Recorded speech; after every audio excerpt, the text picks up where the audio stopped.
I am your host, Zulfa. Karibuni sana. Today is on the 15th of April, 2025. Yes. What's up with 2025? Is it 2025 or 2025? I'm saying good, yeah? Yeah. Introduce thyself.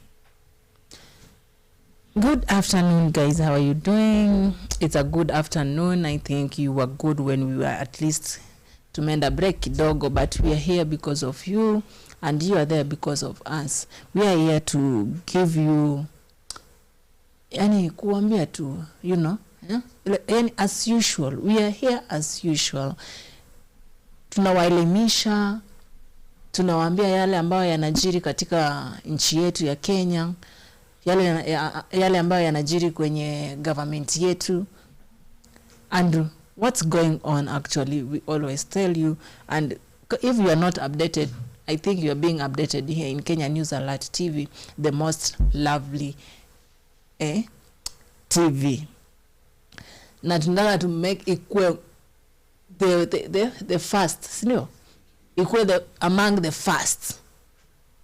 So guys, please, I want to tell you, just tell your friend to tell her friend, or a friend to tell, yani marafiki waambiane, huyu ambie wake hivyo.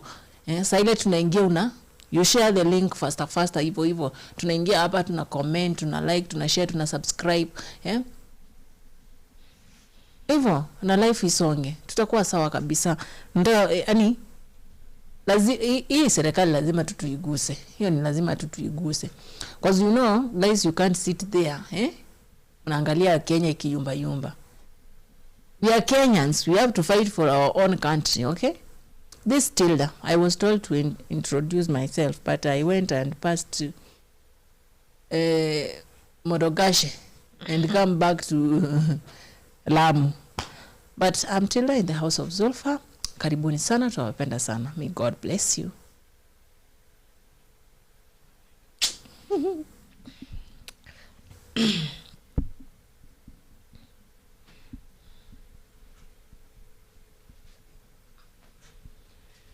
Thank you so much. Sasa, I think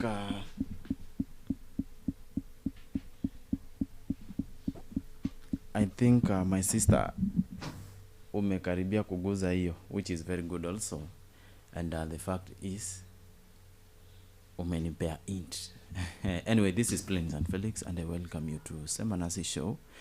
Here with me, I am with my two sisters, and I think they have prepared something good in form of information that you could be enlightened with. Thank you so much. May you enjoy the show. People, you're welcome again. No, I have to welcome you both, and then the people out there. So I do also insist that please, you may use the number on your screen to communicate to us. So Tilda, Gashagua amebonga, sawa, ama alibonga. Akasema ya kwamba this was just a statement of which, before I really get into it, tutampea producer nafasi aweze kuicheza hiyo video, sawa, ya kwamba is Ruto afraid of small girls?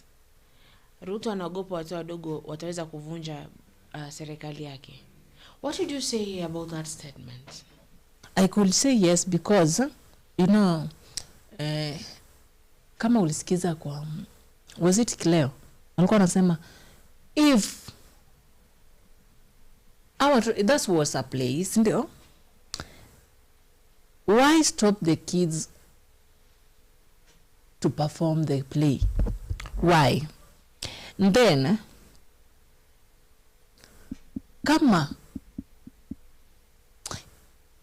kama ikuumi ama ikuhusu, mbona wakataze wasicheze mpaka watumie polisi? That's what we call fear. Unaona hapa hata si ati umekuzwa, umegongwa vizuri kabisa. So we say that is truth, because you know the president is anajua is the reality. You know, when you know the reality, unasemanga wacha nipite njia. So president akaona wacha niende tume tu hao wanyamazishe hiyo kitu ifanye nini si to move on. It's true by the way. Juu kama ili play is just a play. But why did he say that Ruto is afraid of young girls? Amemwambia vizuri. Vizuri sana. Hata ilifaa muongezee amwambia hata ni wa 5 years old. So nangojea producer aweze kutengeneza hiyo video ndio tuweze kumsikiza bwana Gashagua mwenyewe aongee. Sometimes it's really good to really hear it from the horse's mouth, yeah. Sasa akiogopa hata watoto wadogo au tu ni wanafunzi. And they're just students. You get? Au tu ni student. Ni kitu tu wanaenda kucheza watoke hapo warudi mashule yao. Kwani watafuata serikali huko? Bora tu message wewe upate message what is happening.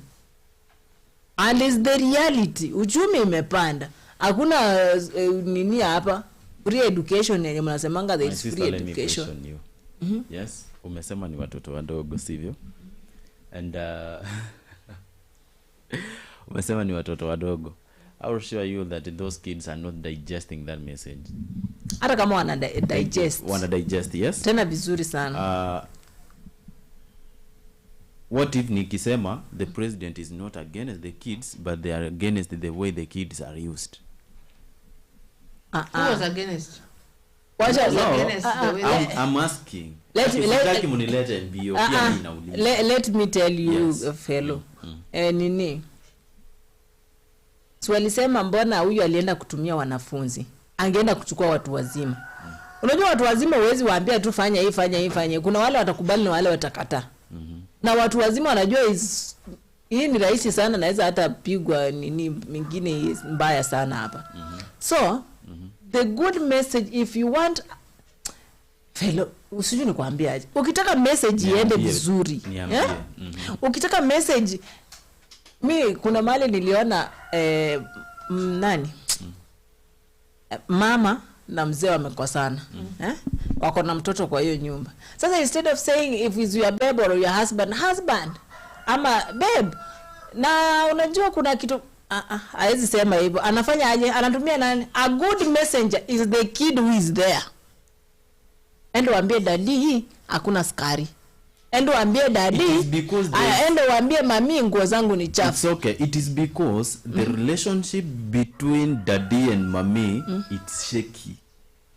If the relationship between mommy and daddy is strong enough, then you cannot see such a That's what is happening in the government.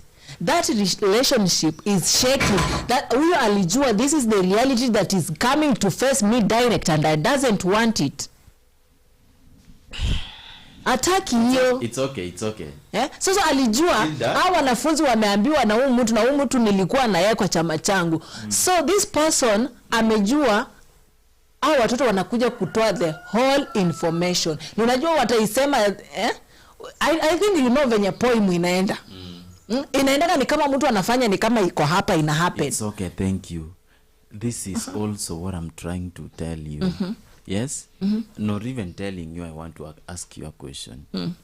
Do you think if daddy is in the house, yes, and the kid must be used, yes, of course, by mama, because mama is not willing to talk. I like that situation though. I wish at some point in any happen younger tunarudi mama. I find it dramatic. You know, I find it dramatic. Inakuanga fun. Mimi naipendanga sana. Okay, I don't deserve to live that life forever, but it's good. Wakati sasa najaribu kuimagine kama mama hizi niongelesha sasa ni anazuma mtoi. So I imagine kama huyo mtoto angekuwa hapo. This is what I'm trying to say. At some point, even mama is going to use this kid maybe to reach me. Then at some point kuna mahali nafikia unaona mama anatumia mtoto vibaya. If possible, the kid can be spoiled in that process.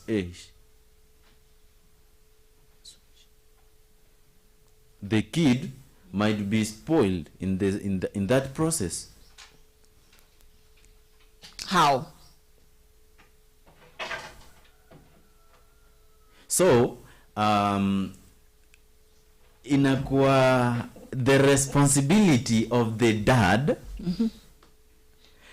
to remind mama that the kind of way you are using this kid, we are going to spoil this kid. I'm telling you this, Tilda, in the context of President Ruto and the government. These kids are very young, and remember, they are their sunshine. Sun what? Sunrise, not sunshine. Age of life. Sawa? Let me use the best one. They are early morning stage of life. Sawa? And they are very, very intelligent enough, and their memories are very fresh and strong. Whatever we can feed them, that will be what they are going to work with. Thank you. Unanielewa? Wait, I will give me time so that I can give you the information, so that at least when you question me, unajua nisema utaleta hapa juice tukunywange. Sasa nasikia mate inajaa mdomo bure, hata itaanza kukauka sasa. Point zimejaa. Yes. Point ninajua uko nazo mingi. So mimi siwezi nikasema Malala kuna makosa, President Ruto akona makosa. Kitu yenye mimi ninajaribu kuimagine they are trying to do is to defend these kids from being misused. That is not a misuse. It's okay. It is also not a misuse at some point. Maybe hiyo ndio content walikuwa nayo ya kutengeneza play, na wako na content nyingine. Content zinakuanga mingi sana. Mimi naomba uniruhusu nimalize kuongea. Lakini jibu hali mkidi hapo katikati. No. Usikie mkidi hapo katikati.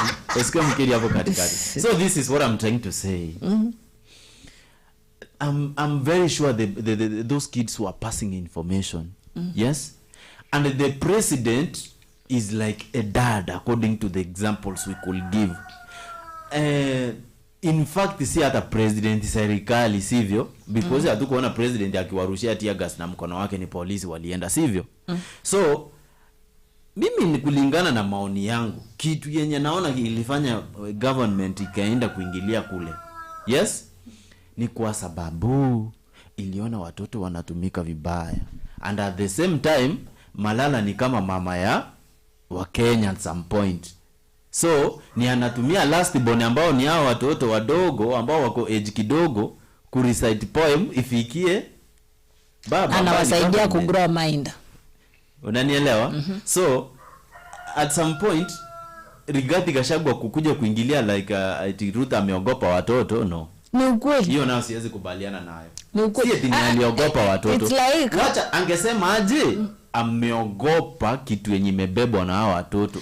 That sasa wewe hebu soma hiyo topic tena uzukie inasema nini vizuri. Nilielewa ndo. Yeah. Si hata tunasema ati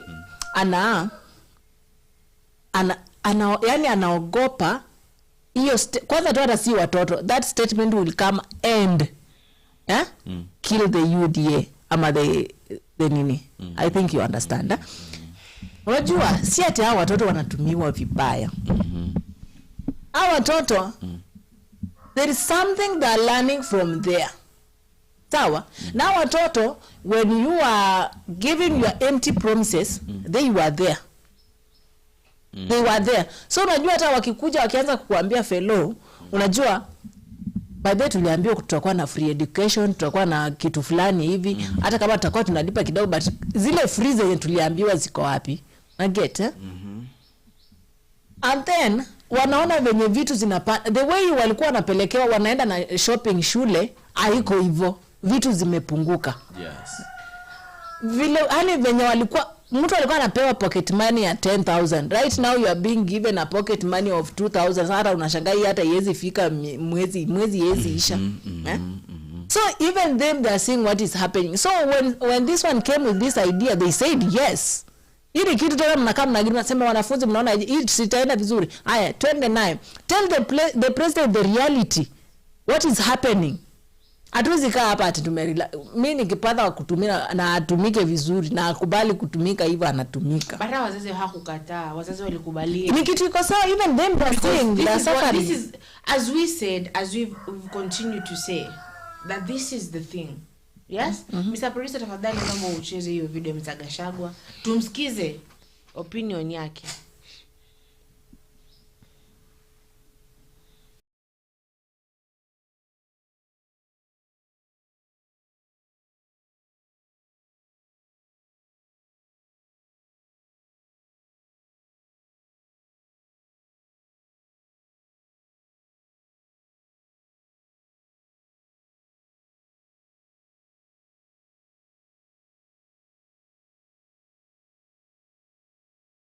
Ruto brought the affordable housing, and there was outcry out there. People are saying they'd be left alone to do their own houses. And I had a conversation with him, and he says, no, we need houses. And I told him, Kibaki did a lot of housing, but not the actual construction. The government did not have a housing program. All Kibaki did was to open up the bypasses, provide infrastructure in terms of sewage, electricity, and water. And the private sector on its own build houses all over Nairobi. And they are there for everybody to see. There is no need for government to compete with the private sector to put up houses. The work of government is not to do houses, it's to provide services. And of course, he said, I'm not Kibaki, I will do things differently. So one of the things we intend to do, those of us who are like-minded who want to have a regime change in 2027, is to scrap the housing levy and reinstate the housing initiative to the private sector by government just providing services.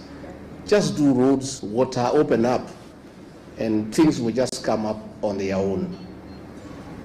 I must say, I went to see Kibaki in 1988. I was a student leader at the University of Nairobi. I was the chairman of the Nyeri University Student Association. And through my then member of parliament, the late MATIANG'I, I sought an appointment to see the vice president. And I went to his office in Jogo House. And we had a lot of discussion, and he wanted to know what are my ambitions, and I told him I'd be interested in business. I had thought he would give me some money to start the business. Not Kibaki. He went on his shelf, behind him, there were many books. And he looked through, produced one book and gave it to me. That book, the author is called Jonathan Black. It's called The Oil. He said, if you want to do business, go and read this book, you'll be a good businessman. That is his mentorship, and today I'm a good businessman, instead of tokenism. Judy, please work quickly to finish the mausoleum in Othaya, because much as we are having this ceremony here, the villagers back home would like to celebrate Mzee, and they would like to come and remember him. And since we cannot bring them here to Nairobi to listen to Professor Kagwanja and foreign policy, they would just like to come to Othaya just to remember the old man for what he did for the people of Othaya, for what he did for the people of this country. Professor Kagwanja, thank you. On the foreign policy, you have told us Kibaki, his foreign policy was based on the best interest for this country. The other day I talked about our foreign policy in Sudan that is driven by commercial interest. And I saw one of the Ruto flower girls yesterday trying to lecture me that I shouldn't talk about it because I saw to some constitution. The constitution that I and Muturi saw to is to do the right thing and to keep the law. It's not to enable other countries to buy arms to kill children. And Eugene Wamalwa, you know, we are looking at what is happening about Butere girls. We are unable to understand what is this viciousness against children by the present government. Even the colonial government that was very brutal, it never went for the children. Muzungu, they were very brutal, but they spared the children. So we have seen a situation where an administration has panicked because this one term is becoming real. So they have gone berserk. They have gone berserk, and they are now fighting shadows, including schoolgirls. From 2 girls, from 3 girls. These are harmless girls. How fluid is your government if girls can bring it down? Girls. Surely. You know. So when you look at the situation in the Sudan, we are allowing gold to be processed in Kenya and guns to be smuggled through Nairobi to go and kill children in the Sudan. What is this bile against young children? We saw the killing of the Gen Zs, the abductions of young children. What is this bile against innocent young children? So as we move on, let's pray for the country. And Ambassador, again, to shukuru wewe. Now I'm looking at General Gashagua here, and I want to say, if General Gashagua was the director of NIS, that play would not have been banned in Nakuru if it had to be banned. Because it came all the way from the sub-county, nobody noticed. It went to the county, nobody noticed.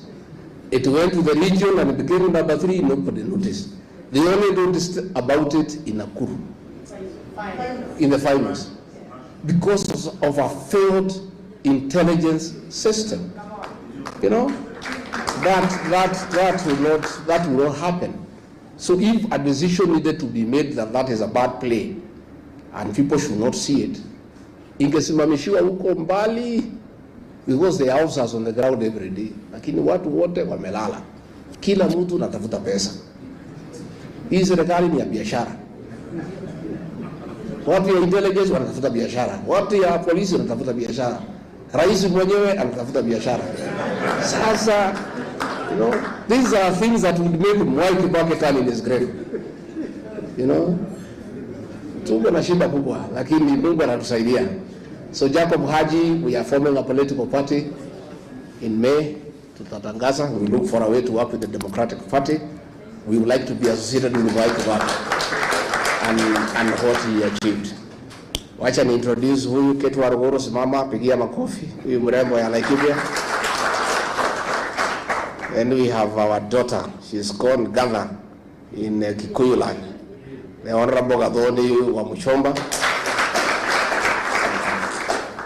Tuko na Masa Gakuya, alikuwa mjumbe hapo Kasarani. She has been associated with this party for a long time.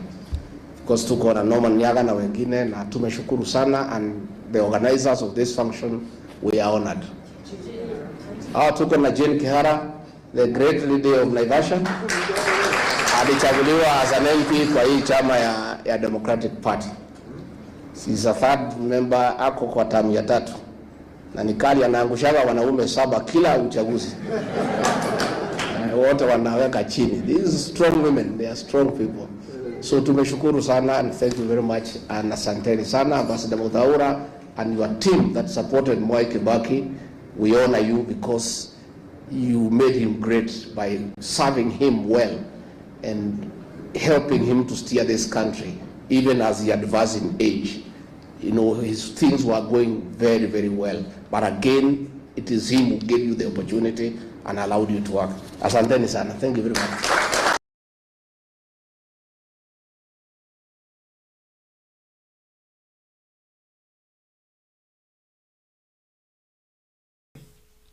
So pale kwenye comments namuona Gypsy.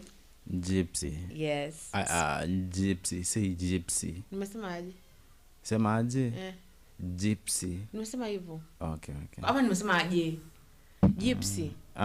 Sema Gypsy. Gypsy. Thank you. Si hivyo. Gypsy. Okay, sawa. Hivyo venye Felix anasema hi Zulfa, hi Felix. Hi Tilda. Yes. Hi. Okay. So after listening to Governor Kosgei of I think Kajiado, Kosgei no Kajiado kweli? Yes. Is Kosgei of Kajiado? No. Ole someone. I'm going to tell you who he is in a few. I think I have changed my mind about the place kids are being used as political playground. They should be learning, not politicking. Yes, I support that. Were they politicking? Let me tell you this. Those kids are used as political tools. Were they so sasa tusifanye drama. Kwa nini sanaa isitumike? Kwani sasa hii atukae tu class tunasoma. Let me go search that thing of that Kosgei person so that we may be able to understand. Either continue. Tilda. So tusifanye games. Basi kila kitu itolewe shule basi. Nimesema tusifanye games. But let me ask you a very simple question. How do you think this kid is going to have respect before the any leader mwenye akombele? President Mali amefikia anafaa tu kupashwa. Unajua president ni ofisi inaitwa president. Unaelewa? Let me tell you, yesterday when I was in the CPD, uko kwa CBD SID ya wapi? I don't remember that place well, but it was a private place where at some point people could flex. Yes?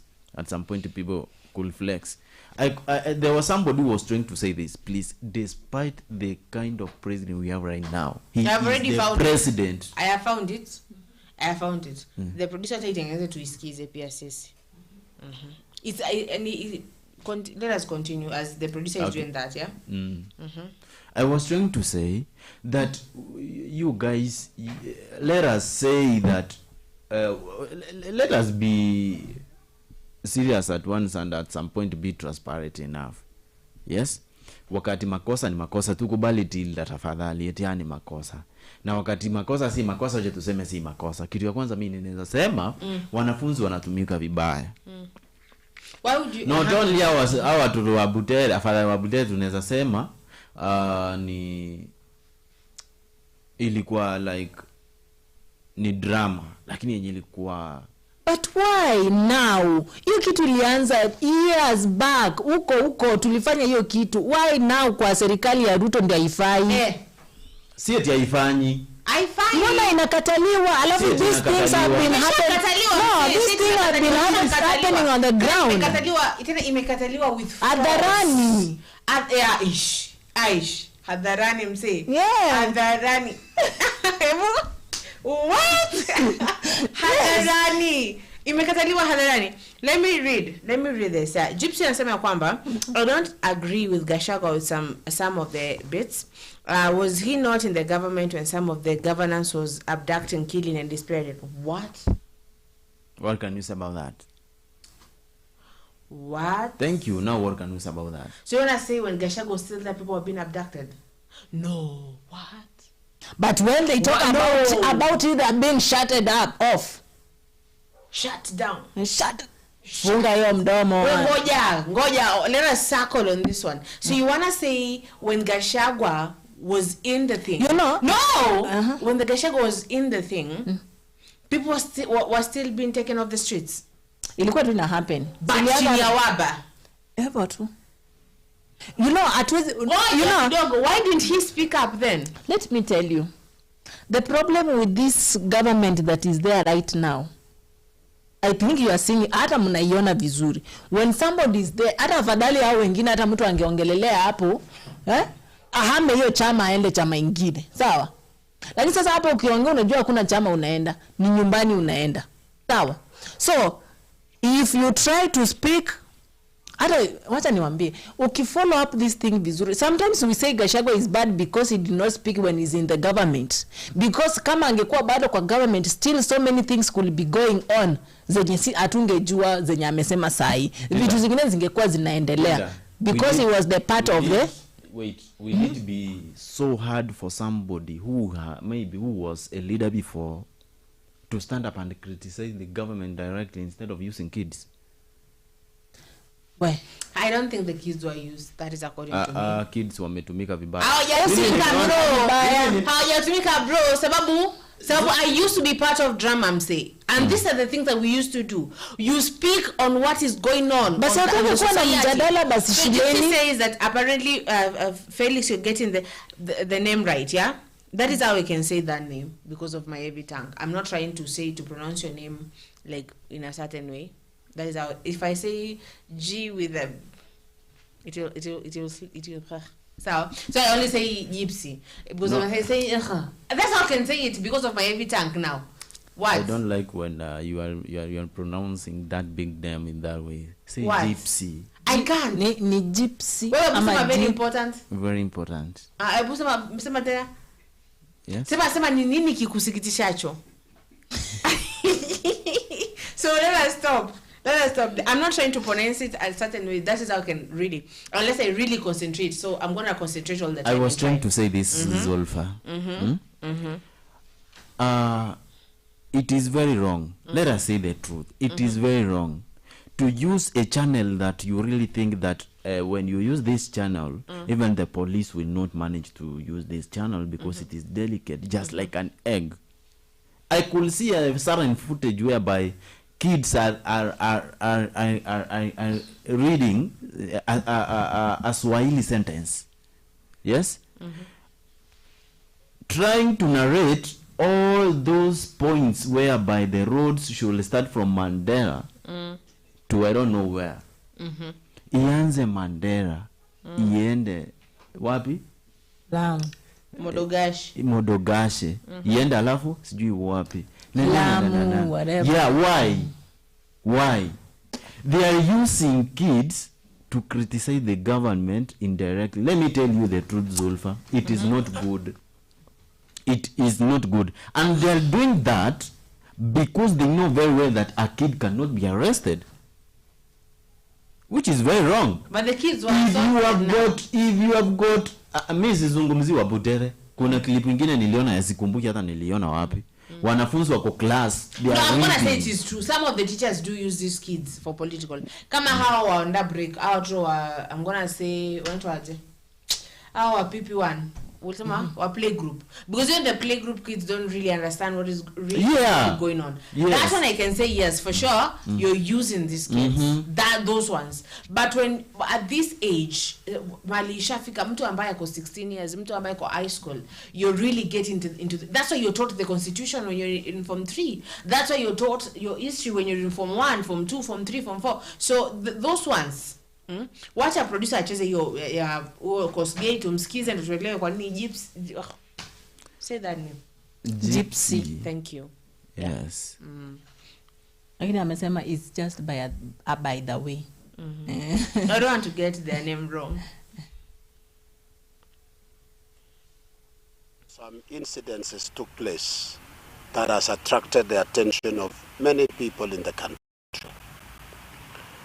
My appeal today is that we as a Kenyan society should not incline ourselves into building and developing a hostile society by bringing a culture and plays and putting into arts issues that can plant the seed of violence in our people. We cannot invest in a future generation that will be full of anxiety.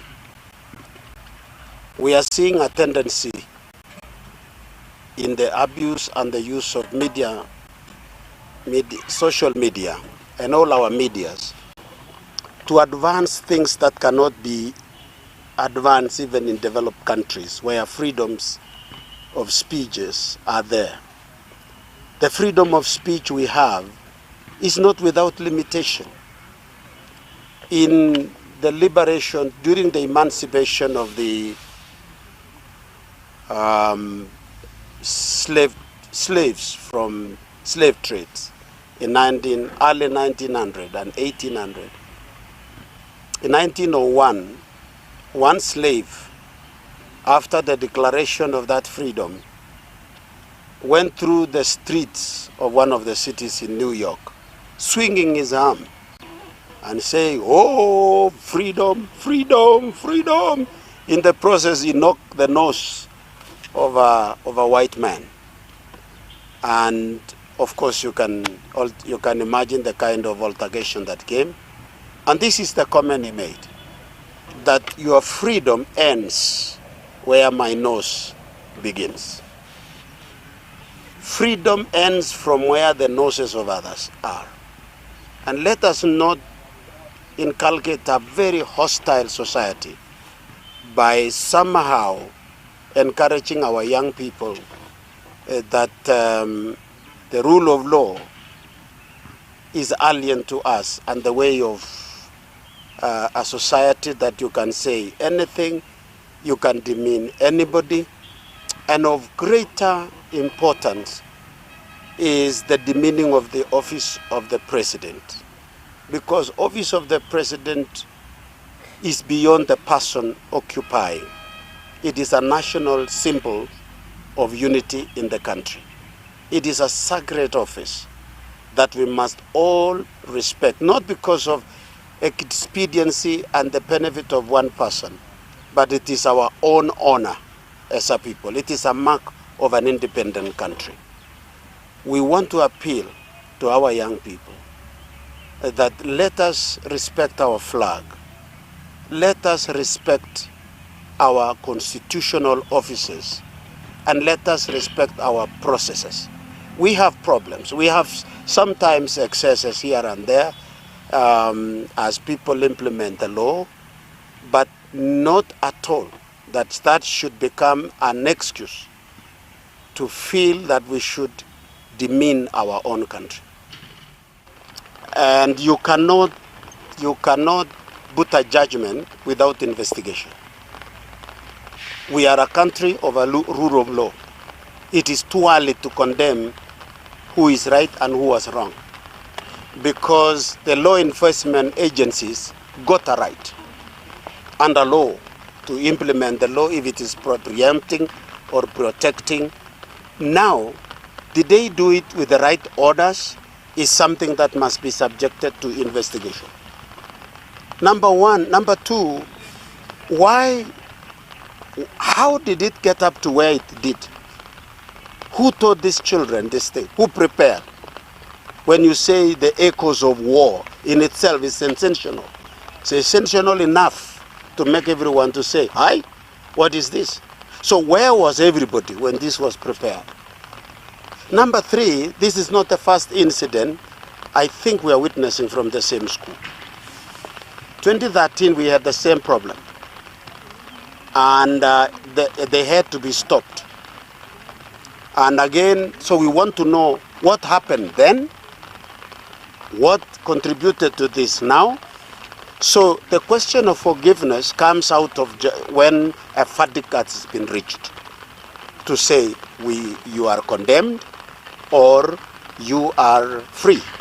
So my appeal is, before, let Kenyans allow the agencies of law, implementation of law, to do investigation. Let them know what happened. We want to know who was responsible, who taught these young people, who is behind it, and why was an outsider from the school participated in arts. If there was an arrangement for that kind that the school invited, it must be availed. Under what reason that contract was executed and what was the intention. But if it is just a play of encouraging young people to be hostile to regimes in government, it is something that we must be aware about. Because this country doesn't belong to one school. It belongs to all of us. And therefore, it's not a question of who is wrong now, but what is the issue? What happened? Because we trust our police, our men in uniform, that they mean well.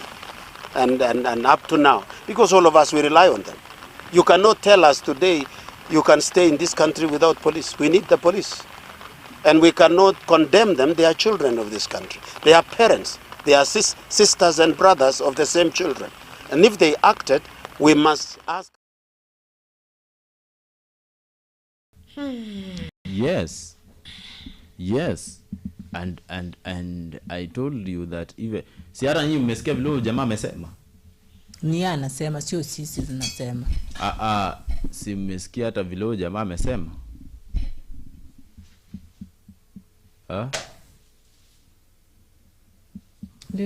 Haven't you heard the way that guy could say?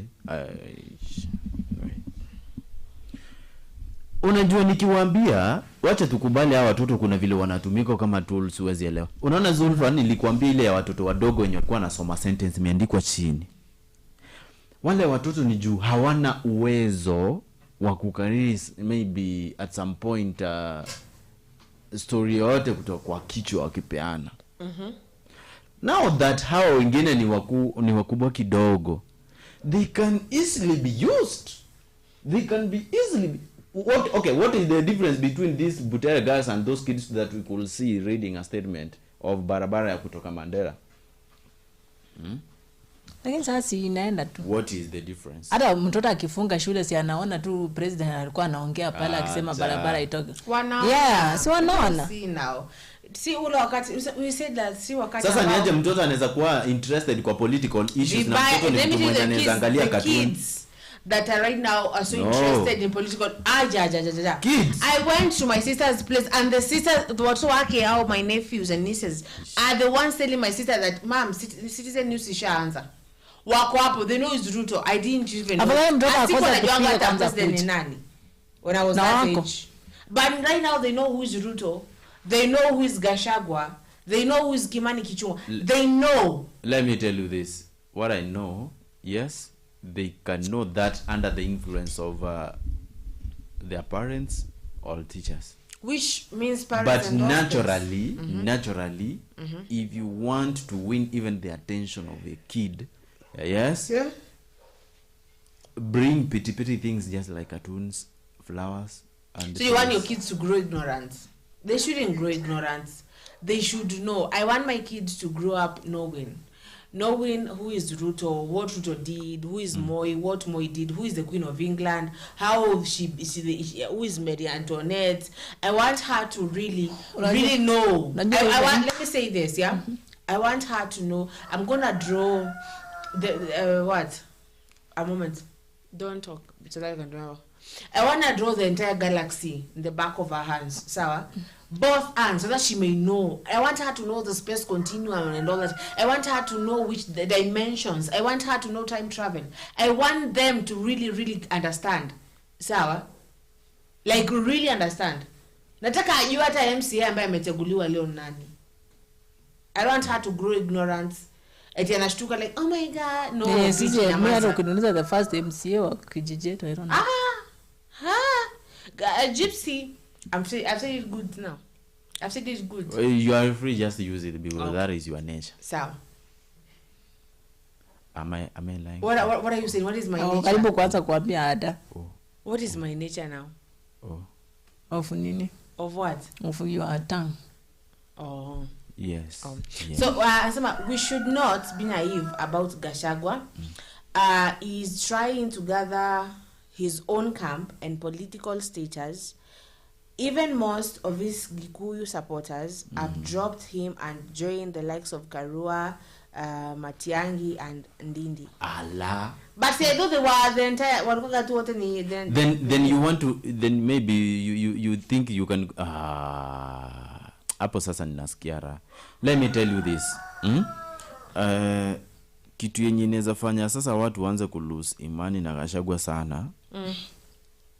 Ni kwa sababu most of the individuals could ask themselves that why mbona kujitoa kwa government akasubiri impeachment na mbona hiyo kesi iko kwa koti. I think as we all declared is sympathy. What is sympathy for? Is he poor? No. Then why sympathy? Political sympathy. Why sympathy? Because you can win a chair hivi. Sawa? When we were voting for a school president, yes? We went for that one girl who had diabetes. She's the one who got that seat. So, why did we go for her? Because sympathy. Akona inabaki. Wacha tu Nigeria ende because akona diabetes. Unajua. Now what is that? Like how can that help the country? That helps. Even when Kibaki won through sympathy votes. No. Yes, back in 2000. No. Back into those alikuwa ametoka kwa accident baba. No. Yes. I can explain that better. Please, if you don't mind. My dear. I can explain that better. Everybody was like, Raila, this and this and this and this. Let us vote for this person. Zulf, I can't agree with you. It was sympathy. I cannot agree with you, my sister. You know why? But yeah, what is your point? Yeah, will you mind if I explain? You know, before the accident, Kibaki were together with Raila, and they were against one person who was Moi. Yes? They were working and working. In fact, they were working, I'm telling you. So, an accident came later when they had already built the ground of voters. So you cannot maybe convince me that it was all about sympathy. That is why maybe he could win, or that is why he won. No. Kibaki alikuwa ashatengeneza hiyo nini yake wakiwa na president the former prime minister Raila Odinga. Sawa? So ikufika kwa debe watu walikuwa wanataka wa vote against Moi na Vujo. So ni Vujo tu ili vote kwenda kwa Kibaki because the people were tired of Moi. You understand? So story ya sympathy kwa Kibaki it was sympathy, but no. Sympathy No. Sympathy. How many candidates were there during that? I don't know, but I'm telling you. How many were there? I only remember the prominent candidates who were Moi and Kibaki. Yes. Yes.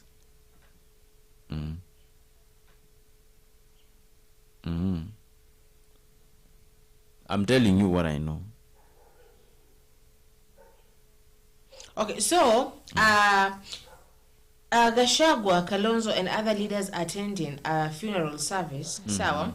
So if you don't mind, sawa, in Machakos County, we would go there to skize wanasema nini pale because they use these grounds as their political nini. This is where they talk what they talk.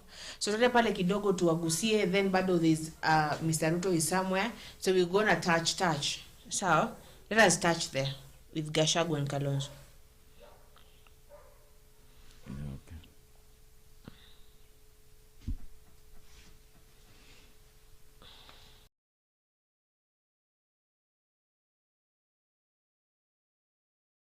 Akanunua ploti hapa ajenge nyumba.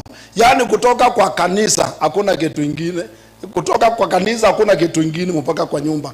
Wachungaji wengi unawaona hapa amejenga 13 kilometers away. Ili mshirika akitaka kuja book appointment. Hata mimi siko sure kama naweza jenga karibu hivi. Hapa ni karibu sana. Lakini yeye vile Suzeta amesema hapa nje hata mtu ana agenda anamtembelea. Badala ya kujenga 13 kilometers wakuje wala wako na agenda peke yao. This was the man. So the church is already complete. A month ago he completed completely. Is that good English? He completed completely and he was very excited. He said, tumepona. Kazi ya Bwana iko sawa. Akashukuru Mungu. Na akaniambia Babalai atakuja kuifungua hii kanisa. Na tukafurahi vile amemaliza kujenga nyumba ya Bwana. Kumbe alimaliza vitu zote. Alimaliza kujenga nyumba ya Bwana na akamaliza kazi hapa duniani. So that church is safely under the hands of our mother, Pastor Tabitha.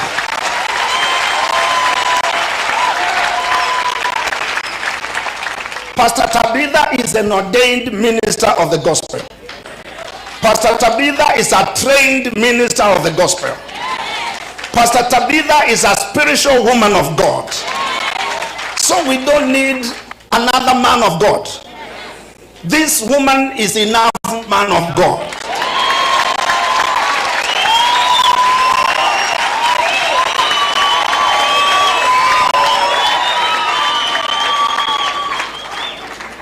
Anatoa pepo inatoka.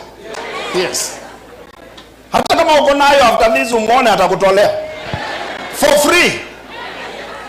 She is anointed And she does the work of the ministry in an anointed manner.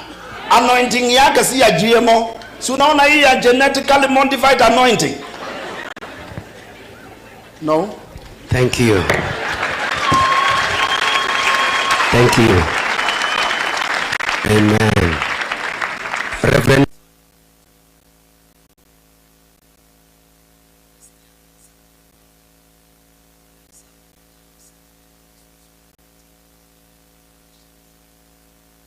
the family.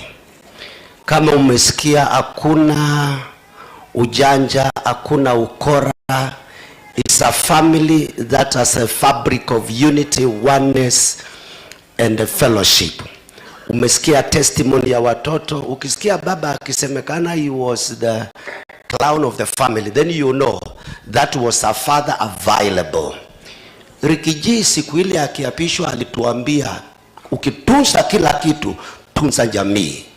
We celebrate you, we thank God for you, and we thank God. Mama Kenzola ni wale wa mama original. Wazazi wa zamani wale hamkujua, walisomea discipline ya watoto kwa baraza ya chief. Wote walikuwa hawajasoma. Kwani unafikiri hiyo fujo walitoa wapi? Vile chief wa kikoloni alikuwa ananyorosha wahalifu, ndio sisi watoto wale to grow those times tulinyoroshwa na wazazi. Mama asante. Nuko nitawe ya museo. Noka ya siana, noka ya ngumbao. Tenu, noka komya ibunye sinanza. Iko debiti. Kai mwaitu atukethia. Ata Yesu. Bana asifiwe. Ata mwana wa Ngai. Bana Isietwa ni dawa Luisi Kadilo Anzola. naitwa Whiskat Nzola. Ni mutangi. I'm saved. Ngo ya kwa ni mwendete mwana wa Ngai. Roho yangu inampenda Bwana. Ni mutungi Ngai mubea nundu wa kuungathima na mudhumi wa Ngai. Nashukuru kwa sababu Bwana alinibariki na mtumishi wa Mungu. Mwana wa kwa ndavu kumawiongi ate wa Ngai. Reverend Zola hajawahi kufanya kazi nyingine isipokuwa mwalimu akalea. Nilimsukuma awe mwalimu na akakataa. Na alikuwa amesoma akafaulu vizuri. Nashukuru kwa sababu hajawahi nikorofisha siku hajawahi kuwa hata kufinya sikio ya mtoto. Huyu jamaa mrefu hapa, huyu ndiye alikuwa mkorofi wa jamii. Na alikuwa mjeuri kiasi ndugu yake mkubwa angemdhibiti. Huyu alikuwa pigwi na cane, ilikuwa ni mkwajo unatandika. Kwa hivyo nashukuru kwa mtumishi wa Bwana. Nasema hivi. Alipotoka kwetu nyumbani Kambu, alikuwa kwa mikono ya Reverend Zambu. Na ajui waliongeaji mpaka akachukuliwa akaletwa kwa mikono ya baba askofu Butere. Na akakaa hapo na wakakaa na urafiki na Bishop Butere, akimpenda. Na walikuwa wakiomba kutayarisha mkutano wa maturity pamoja. Nilimpigia simu nikamuuliza uko wapi? Akaniambia niko hapa maturity pamoja na baba askofu tunaombea mkutano. Na unaendeleaje?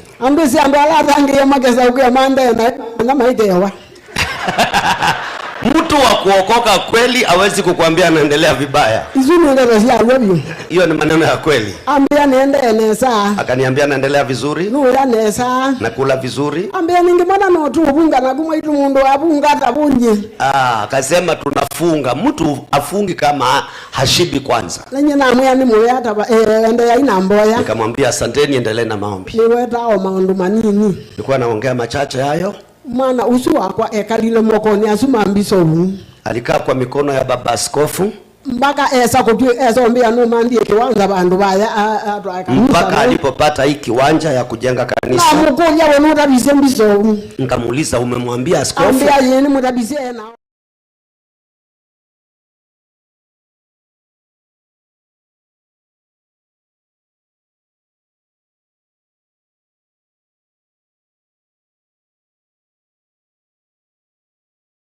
the other side, yes? Yeah, so I'm going to read the comments pale. Za Gypsy anasema, in history most Kenyans DPs of prime have used political sympathy. Even Ruto used it, saying how Uhuru was bullying him. That is true. That is true. He went to the mountain people and told them that Uhuru betrayed the promise and all that. And then Kibaki made it by rigging, and the likes of Mother Karua helped him still. Yo tunajua. That one is, yeah. And then some of us don't buy Mother Karua because she helps Kibaki rig. She's not clean. No, she is not. All politicians are not clean. But is there any clean politician? No. Sure, tell me, I gotta get into the dirty if I wanna be a politician. Do you have any clean politician? We just have to work with what we have instead of creating bloodshed. True. What would you say, my dear people? When you when it comes to political people, politicians, I think these were people who came to just take advantage, yes, exploit, and consider themselves. From the likes of King Solomon, King and other kings from the Bible. Remember, they are the people who could use the available advantage to exploit people. Yes? So, at some point, we really need to be very, very, very much observant and make good judgment over whatever we need to do to make our coexistence between ourselves to be more strong and good. Ooh, don't ever try to give 100% trust to politicians. You don't need to do that. Umesema King Solomon. Was King Solomon what? Dirty? Yes. King Solomon was dirty how? Yes. How? I think he was one of the wisest and one of the best. How many kings. wives alikuwa now? And those wives that he had, it is because he was trying to negotiate with other kingdoms. So he chose to marry their daughters. When you even that is how Genghis Khan aliconquer the entire world. Okay, I'm gonna say three quarters of the world. Let me ask through you. marriage. Let me ask you. Why do you think maybe he could marry as many wives as that one, as that being number? If not, maybe taking of advantage over the power he could have for peace. For peace through the kingdoms. Yes. You know, once we become in-laws, it is easier for us to get along. Even back in history, that is what our people used to do. Instead of us going to war, let me marry your daughter, and then that is that. Tunaweza believe, like according to the current topic we have right now, the former deputy president ni anajaribu kutumia hiyo topic kama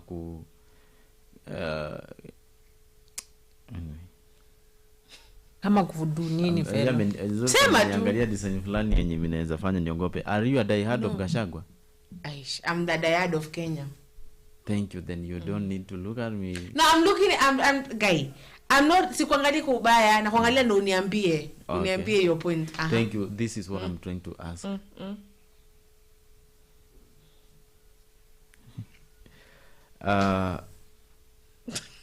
Zulfa. Tutakurusha.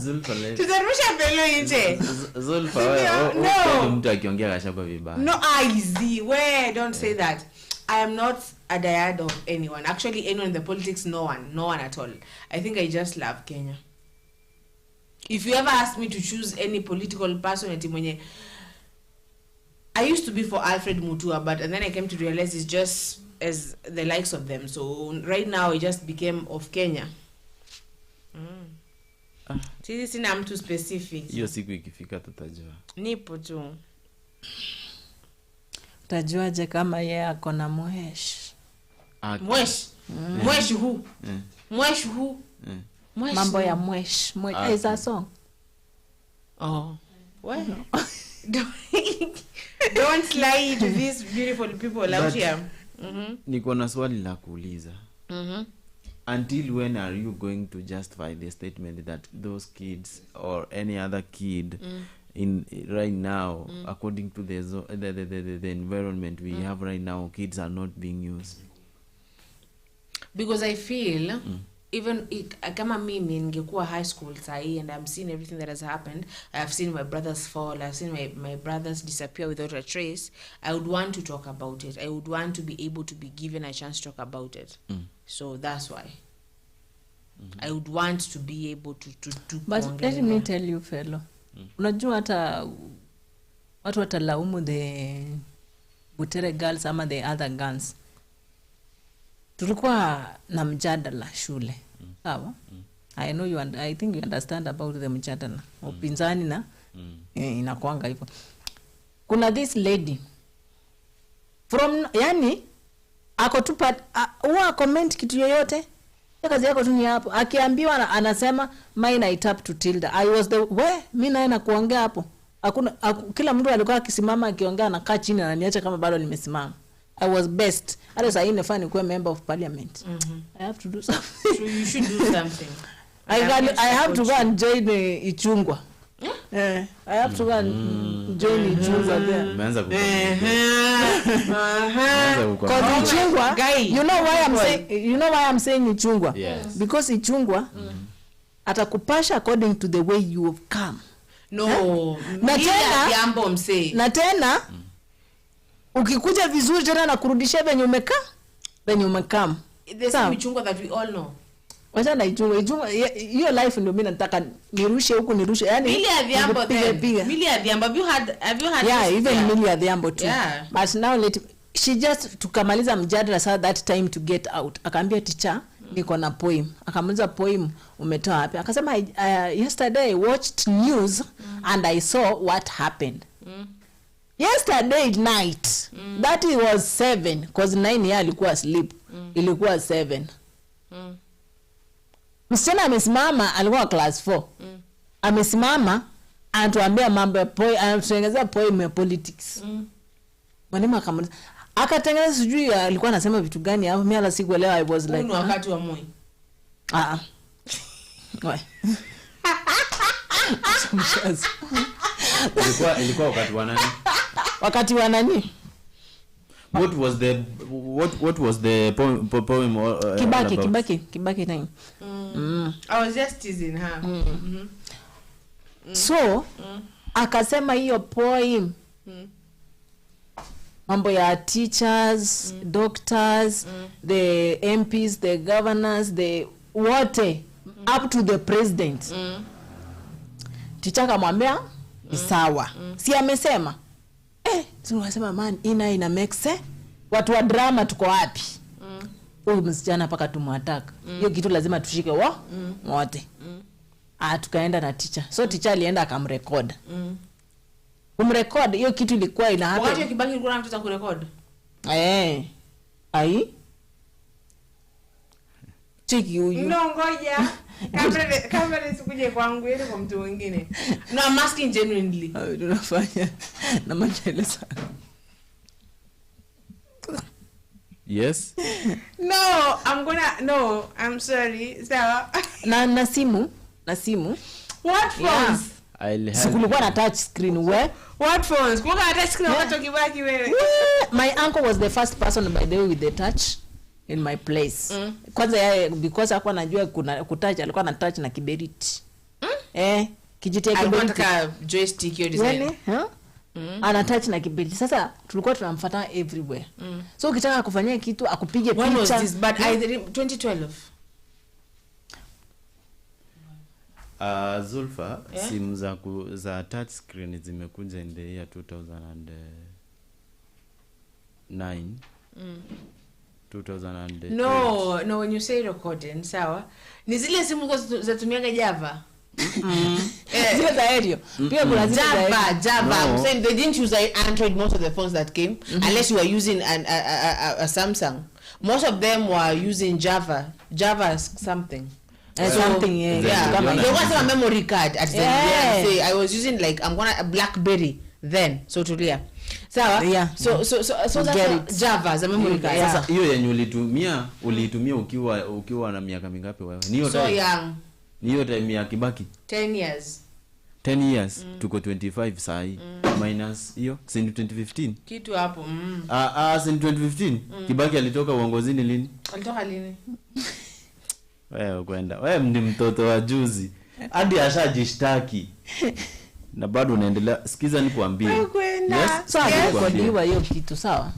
Alafu so ikakuwa ina wait no. Let me help. Leave me now. Let me help. The screen behind you, it is a touch screen. I know. So the moment you are here, ikifanya shwa you switch that screen, it will bring other things. So yeah, it can bring I'm saying this, my sister. By that time, I think some phones were there, which were button phones at the same time they are touch screen. Yeah, yes, like a BlackBerry. Yeah, you understand. And by that time, that phone was the such phones were highly recommended by many individuals. And at some point, when you have that phone, you feel that you are the superior person. I remember there's this person in that environment. Person used to say how is so during that time that maybe the teacher could record using those guys. But with no watoto wadogo. With no video. Just the audio. Yeah. Nyinyi ni watoto wadogo. Hamwezi kuwa watu wenye mlikuwa primary huko miaka ya 2009. 2009 kwani tulikuwa tunafanya nini? 2009 huyu mrecord hiyo ni nini? Unataka nianze kuambia watu Guys, I can't tell you that, but no, we recorded that. Yes, you recorded. But see, wapige hesabu wenyewe. Pigeni hesabu. So we recorded it. Alafu mkaenda kuirecord. Teacher sasa si alikuwa na nini kwa wengine wenye wako na hizo simu. Sasa ikakuwa ni kitu sasa inafaa kufanyika. Sasa ni mashindano sasa inakam. Mfanya hapa mtoke kwa shule muende mahali kwingine. Ilikuwa inaitwanga nini? So hadi shule zingine zilichukua hiyo. Sasa sisi we were with that. Okay. And then the other school na kila mtu come with their own. But nilifurahi yetu ilikuwa inapepea huko because it's a political one. Noma. Nakwambia. Do you remember some lyrics? Nakwambia like kupigwa mawe na watu wengi. Na sasa si Kibaki. I told you what? It was about the teachers. Benye walimu walikuwa wanasumbuliwa na mshahara, benye imekuwa tu kwa Ruto. Ikakuwa mambo ya nurses. Ikakuwa about the government itself. Then why do you keep on complaining about President Ruto's government and yet you have got even the evidence showing that all those governments... That's why we are saying no politician is clean. Are you getting it? I'm getting it, but then why are you still concerned about the president? But for Ruto is too much. Sasa si wewe nilisikia ukisema eti ulinunua unga sijui ni 100. Wewe mani Zulfa. Unga ya nini? I've never seen ugali flour in my place. Ugali flour. No. Say rice. Ni mtu alikuwa anasema. Nini ulisema? Ni mtu sio mimi. Now Gypsy anasema, Gypsy is saying wow. By the way, Butere school play made it to Europe and USA fast post by saying that in Western countries, political plays are performed by politics students. Politics as a subject. You see? Ama, should I read it again? Let me read it again. Read it again. So, by the way, Butere school play made it to Europe and USA fast post, but saying that in Western countries, political plays are performed by politics students. Politics as a subject. Okay? Haya. Tuende tena kwa nani mwingine. Anasema tena, Felix holding the ladies to accounts. What accounts now? But Felix, kwani wewe let us start with you. Sawa? Because Felix ameanza shule 2018. 2018. 2018. You are wrong. You told me 2018. You are wrong. Napendanga venye una make hata kama unasema uongo ama ukweli unaisemanga tu. No, there's a deal. Good thing with me, I have memory. Huh? The first time we met Felix, the first day, it was on a Sunday. Ukweli uongo. It was on a Sunday. When we met, it was on a Sunday. Zulfa aliwahi niangalia siku ya kwanza nilimkuta nilimcrashia uongo. Wallahi. The first day, was the first day we started working with Felix. The first day I was here with a very good friend of mine, Mpogo. Sawa? Aki wale jamaa kama pia anakaa hivyo pia ni mwanamke kaa wewe.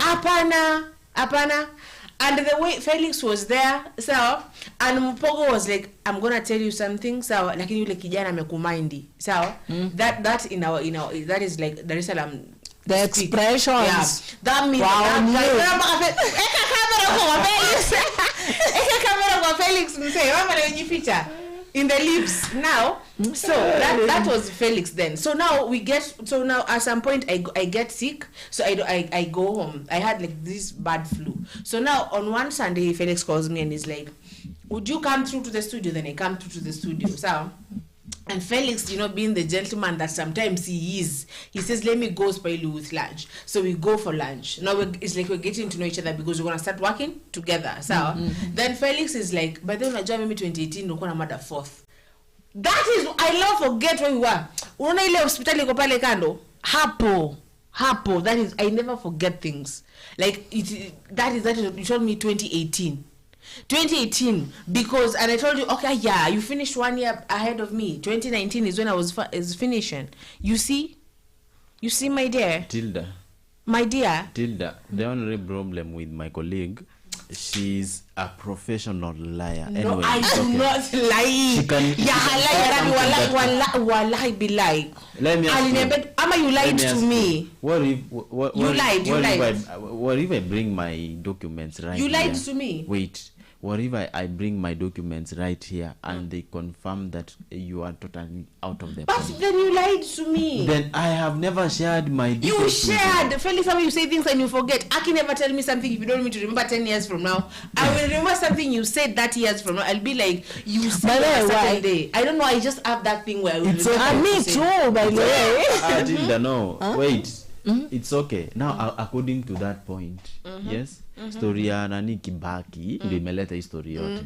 Na nimejaribu kuambia aje, mbona mna complainia serikali ya President Ruto hivyo sana, na at the same time some of the weaknesses zimeanzia kutoka kwa hizo government zingine. Till you have said that President Ruto is more worse than the other presidents. Yes. Yes. I have got the question I want to ask you ladies. If the president is more worse, then I can agree with you. I think it's because Kibaki wasn't abducting people in public. Was not? Abducting people in public. You have answered what I was about to ask you. I want you to confirm how good Kibaki I can was. read your mind. I can read your mind. That is what you think you can do, but you are nearly there. No. But let me tell you this. But what can you say? Hebu nikuulize wewe mwenyewe kwenye hii regime. Hata sawa, I saw someone say that he has built us roads, he has done this, he has done this. That is all good. Sawa. Now, what can you say that has disappointed you the most with this regime? That has disappointed you, and then after what has disappointed you, you tell us what has given you the most hope with this regime. And we move. Tell us. You say, I say. Okay? Sema. The gentleman in the room. Thank you so much. I really appreciate the way Ladies you are first. recognizing me. But I think if you can maybe come up with your point first. No! No! Let me read comments here and then we give it to you. We give the gentleman in the room, Zindio? And then we leave the ladies for later. Yeah? Yeah. So, she don't say Zulfa. I had to say it because I can never forget the smallest details. That one I'll always remember. Sawa? Because I can even tell you where we were standing where we were and what he was wearing. A white blouse, t-shirts, and a black trouser. Sawa? and slippers. He was wearing slippers. Who? You. Then When? it was a casual day. When? That day, I don't forget now. So, my ribs are killing me through the laughter. And if Felix Zulfa is an actress, please accept her character. He's no, no. Actually, I lie, you people. I am not lying. Felix. Felix. Yes. Uliniambiaga. Akiwa lie. Why is I like you said? You are talented. Uzuri, you confessed that you are an Funny, what's wrong with being an actress? You are Does an it mean actress. because I'm an actress I can lie? Okay. Do you know who? Wait. Do you know what the meaning of somebody? Okay. Do you know what is the meaning of actress? What is the meaning? Actress is somebody who can even undress herself before the camera. So you are shameless. Oh my God! Now see, isn't it? Isn't it?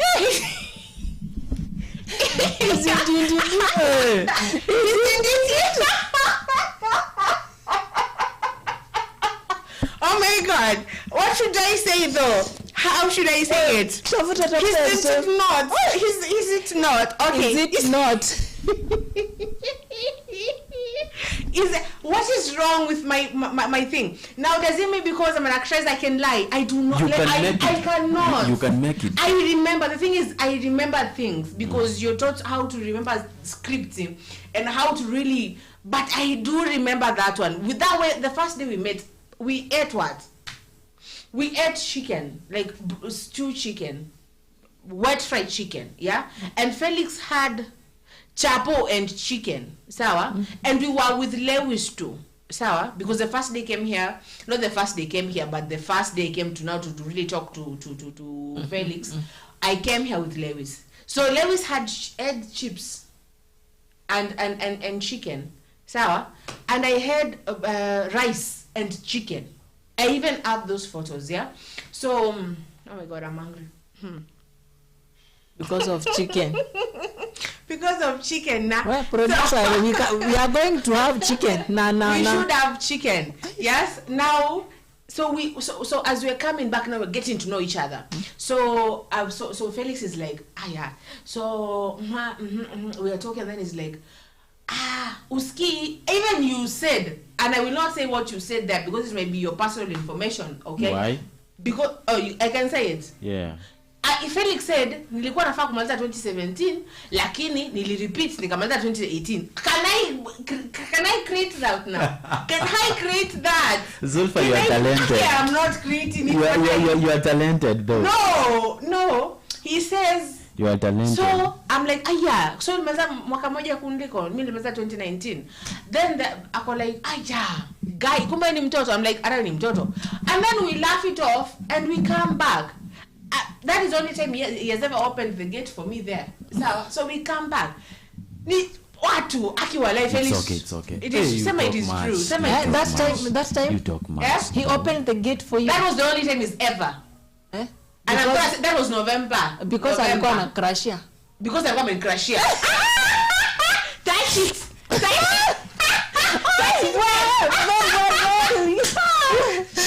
But yeah, so you see.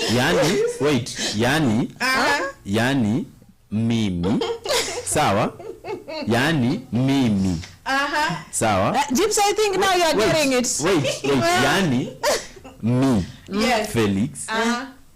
You, Felix. And you, Zulfa. Yes, and me, Zulfa.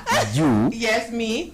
Let me to look be at my you well. crush. Yeah. Yule mkaka amecombine kinoma and Mpogo never lied to me. And you see, Felix couldn't even look me at the eye that the first day. Ilikuwa usiku. The first day we met ilikuwa usiku. I'm very sorry to that. The real first day. What are the second day? He wanted to entertain you. He wanted to entertain you so that you can feel good and I'll no! I didn't even notice because I was getting late. Let me tell you the truth. I was getting late that day. Let me tell you the truth. Admit it. Let me tell you the truth. All in all, whatever you are trying to talk about, all in all, whatever you are trying to talk about is all about an OB and a business. But the fact is, yes, I don't think whether the kind of information you are. Thank you for entertaining us. Akiwa live, Felix were fitty. Let me read the comments, but either way, you fitty. You know, I never forget. And you're gonna tell me something else another day, and I'm gonna remember it, and I'm gonna be like, oh, Zulfa, you're very talented. I'm gonna go. Good. I don't know what's happening to me, but it's okay. So anasema ati Zulfa, you've made Tilda to pull a laugh. Walai. I feel like chicken. Oh my God, we feel like chicken, man. Someone should be like, you know what, can you use a lot? We are gonna order you chicken. So now now. Walai, now. Not other thing. Just now. Aye. Aye. And Tilda adding more sugar. Yeah, Tilda. That's it. Okay. So Kibaki, okay, because this started with Kibaki. Actually, I never forget. Kama utaki mtu unikuja kusema, kama utaki me to ever remember your thing, don't tell me right now that thing, because I remember it, and I remember how you were dressed, how you looked at me when you said it. I remember vizuri because I'm saying hata alikuwa ananiambia nitokee boda hivi, and then I remember details, and I just said that you are talented. No. That's why talented though. So Kibaki, it is the time of Kibaki. You were saying Kibaki's regime was kind of good. Why? So because wakati wa Kibaki we had free education. Yes, there were other bad things that were there. I've never really had. I was young though, but I don't know of any judicial. It used to still, as we've mentioned here. Sawa, you see, I was young, but here I am remembering the details. Details matter, I'm saying. We are told the devil is in the details. So Felix, when you want to say this is talent, but let us say the talent that I was born with, yeah, of remembering the details. So Kibaki's regime was I don't remember any judicial killings. I don't remember any abductions. I'm a judicial ordered abductions. I don't remember any of that. I remember that there was free education. I remember that it was fun. People used to be, you know, I was young, so maybe my parents felt it more. I don't know, but it was good. What can I say that I'm disappointed in this regime? I'm disappointed in this regime because as we, you know, I feel like Ruto is a very wise politician. Like honestly, very wise. Hapa like ako fiti. Like kwa hizo staff ako fiti, ako tu fiti, anajua kucheza game zake fiti, but the abductions, the judicial kills, and acting so ignorant on the things, and then the way anataka kutuzimia taa, you're not gonna speak, you're not gonna express yourselves. That is really, really wrong. I feel like that one should be stopped. Yeah, you are someone we should be thinking people. Anajua mshaanza kufikiria kuku, lakini sababu sisi hatuna hela ya kuku, you concentrate on here. So Felix, you know, you still owe me. Well, how do I say it? Nakudai. You owe me. You lunch. Owe me. I owe you. You owe me lunch. Yeah. I should say that. Yeah. You owe me lunch. You owe me lunch. Yeah, you owe me lunch. You owe us lunch. You owe us lunch. And we want chicken. Aki walai want chicken. Walai Felix. We want chicken. So what we want? Chicken. Walai. For real. Even now I'm like, let us wrap up the show, we go eat. Say now, I have said my disappointments. But you know, people have already gone to lunch. You people are already thinking that we have like 30 minutes here to go. I'm trying to meditate how I can maybe feel blessed if I can have a daughter who will be dramatic like you. I might be dramatic. Amen. Huh? Amen. Amen. Okay, you want to support I'm dramatic. I want you know to take some simple moments. You don't take it negatively. No, I don't know how to be negative. So take it positively. Yani atakuwa actress, atakuwa atakuwa hizo vitu zote. Imagine. Sasa mtoto akwe dramatic as Wolfa.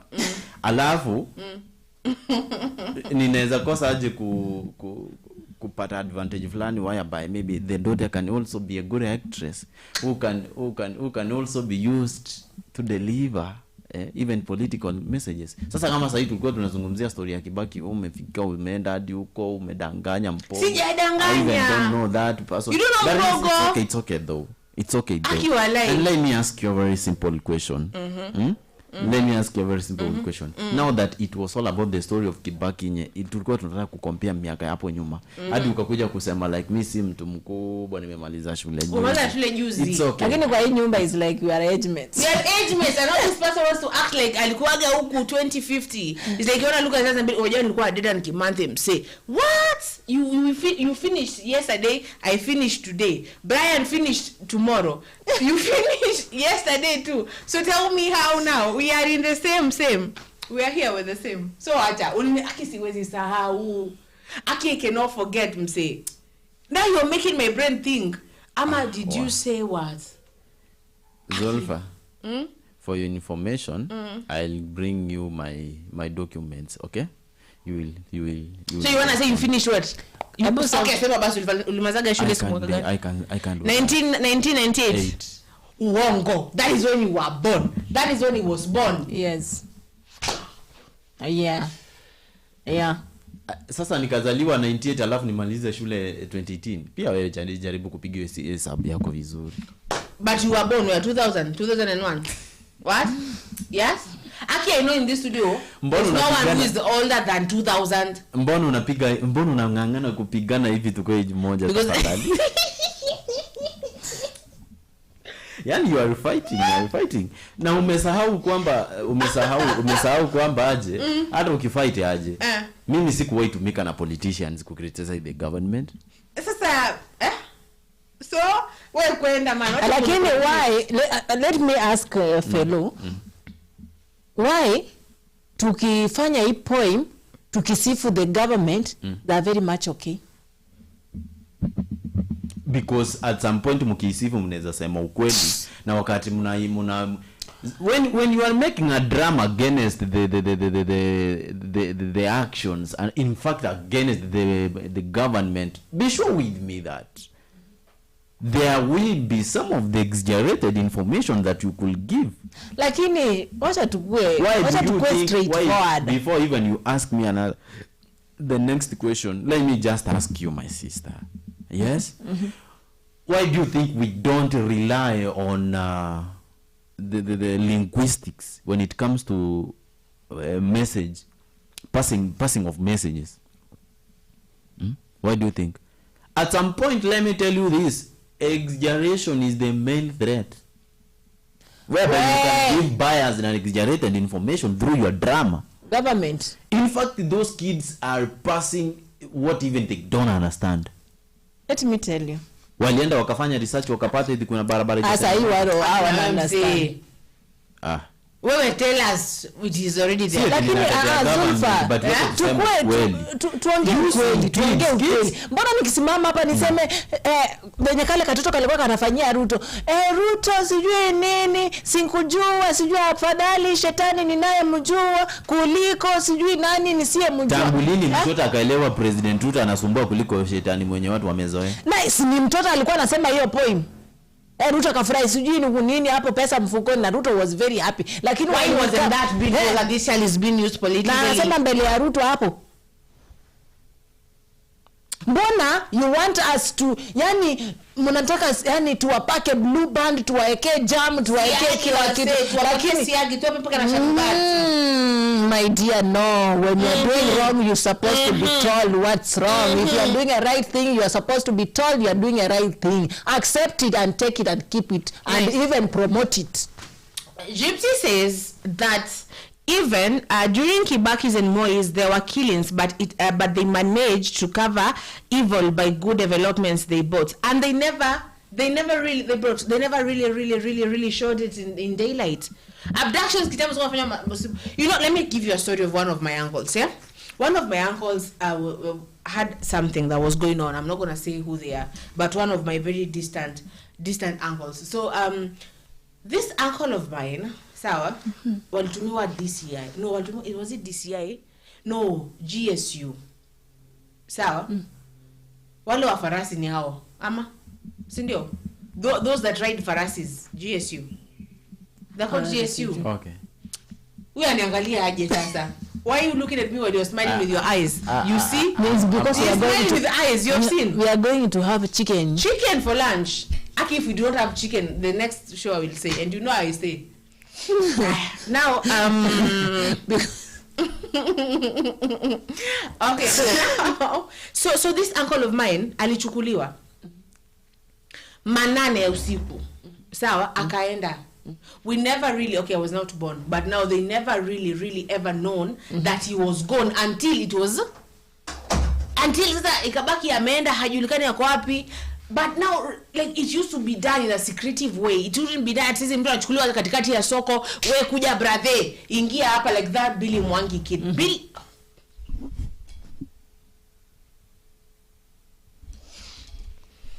it's okay. Ni peke yako. Ni peke yako. Okay, so umeona sasa? No, stop. I know what's happening to my tank though. So Billy Mwangi, your tank. My tank, yeah. So Billy Mwangi alichukuliwa katikati ya mchana na wanaume wenye miraba minne, wenye misuli, katikati mse. Daylight, why do it in the daylight? Why kill people and throw them daylight? Why don't you do it like how Kibaki and Mo used to take them daylight? We don't support any killing, please. We don't. But this government is like, it's so arrogant. Like, we don't care. Like, what? Mnasema nini? Hiyo ni story ya jaba. Endeni mkajidishie huko. Na nyinyi mnasema nini? Eti mnasema eti hakuna barabara kwenu, endo kajidishie huko. Na wewe enda huko. Like, they don't care. Whether I cry, and the way Billy Mwangi's dad cried in a baki, then you see someone like Atuli come and stand up and say people are abducting themselves, people are killing themselves, people are doing this. So it is, this government is, let me tell you something. I'm gonna say, Sawa, my circle voted for Ruto. My circle voted for Ruto. Like, I remember when he was being inaugurated, yeah? That day I cried. Mimi mwenyewe. I wasn't here, but I cried. I was watching it, sawa, in Tabata. I cried so much. I was like, oh my God, I'm gonna be a politician. Look at Ruto, look at him. He was here, he was there. Now see. Yeah? So what? Aya, ni chance yako. Wacha kuniangalia hivyo ukismile baba. Sema mambo unafaa kusema. You are so talented, and that is what I can never stop maybe reminding you, so please. Okay, I'm being told that not necessarily Zulfa. I have seen JSU at the airport with AK-47 without horses, but which ones are they the same that have horses? I think they are of many units, so you cannot make. Then that unit that have horses is the one that took my uncle, and they really fingered him because they wanted information on someone that I'll tell you later. So you will also tell everybody later. No, I'll not tell everybody later. It's okay. This is what I was trying to say. Now that many of the individuals are now coming up, even civil servants are using the advantages in a way, like they are hiding the identity, but they are using a certain advantage to criticize the government, using kids. Yes, using kids. That is what people really need to think on how to handle that case. Because if you stand firm and say that this is not what we want, and we don't want this, and this is what we support, nani anakupiga? You are trying to speak your mind. You are proud somewhere using someone's son or daughter in a political aspect, alafu maybe akifurahisha wengi akienda kuperform mali apigwe tear gas, mtoto arudi akiwa macho haioni. That is not what we want. Hapo mimi hata nitakusu. But how will you sue when you really you lisema iko tu sawa? Zulfa, this is in fact my point. Let politicians keep off students and pupils. Yes. If you are a teacher and you really feel that now why couldn't they go wanyamazishe hiyo kitu pole pole, bila vurugu? Mbona na hiyo kitu imekuwa happen huko wanyamazishe pole na mumeovercome? Let me tell you, nani fellow, kwani mbona unajua the question is mbona mngoje tufike national na huko nyuma mbona hii kitu imesikika from back huko chini kwa ground imekuwa ikifanywa inakuja nafika national the final thing ama ndio unaamka sasa unasema hii kitu ifai kufanywa. Ni kwa sababu pia sisi hatuelewi ni nini, lakini politicians need to keep off keep off students and pupils. Sasa ni kubaya na watoto wao wanaenda kwa points za politics. Wacha kwanza nikwambie kitu yenye nafanya nikwambie hii, sawa? The kind of approach this issue came up with, it was not that safe for even those kids. Na sasa hata wangewaambia hii kitu ifai kufanyika hata 4 days to or even 1 week to that kitu. Hasa mngoje watoto ndio hao wameharibu time yao wamekuja mpaka hapo ndio mnakuja sasa kuspoil the thing when is on the stage. What if maybe the government didn't get the information as early as possible? As early as possible, where were they? So walijua ni kitu inaenda kuhappen. Kwani kitu ijaanza ina trend after some days? Hakuna, ilianza huko nyuma walijua iko. So sasa hiyo wasijifanye hapa ati fellow. Lakini hapana, in short wacha ambapo hivi tu sasa hata wangeenda waseme hii kitu haifai kufanyika. So are you trying to protect hivi na hivi? Are you trying to protect those individuals who are using not individuals? Yes. I'm protecting the kids. If you are protecting the kids, then you need to inform those people to stop. So mbona hawakuambia watu msiambia watoto wafanye hii kitu hii kitu I make sense hapa. Sawa? Watoto wekeni kando kwanza. Wachukue these individuals wawaeke pale on question ni kwa nini walileta hii kitu before hata hii wanafunzi wafike huko. Au unafanya naongea kama Masai ati hii wanafunzi.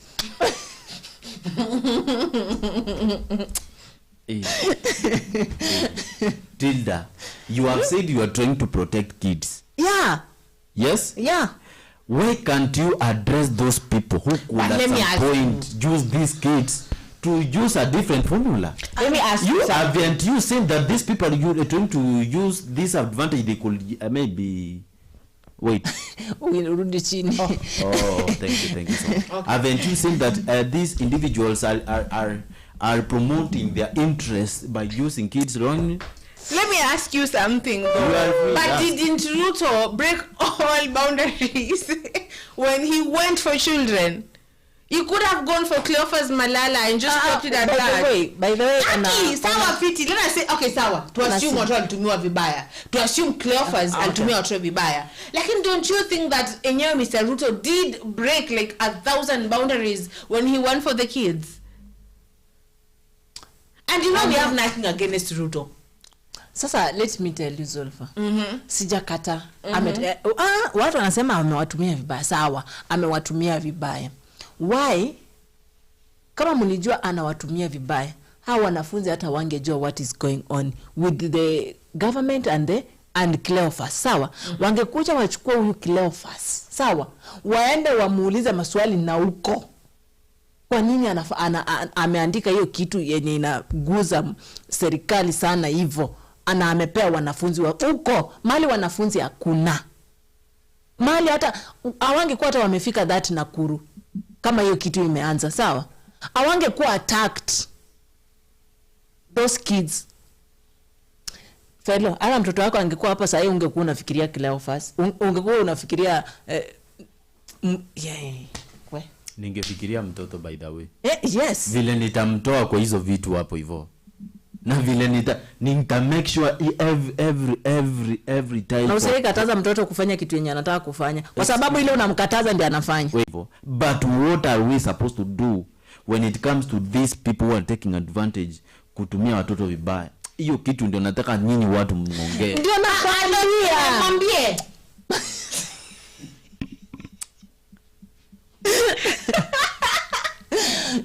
Mwambie msee because I'm trying to really mwambie.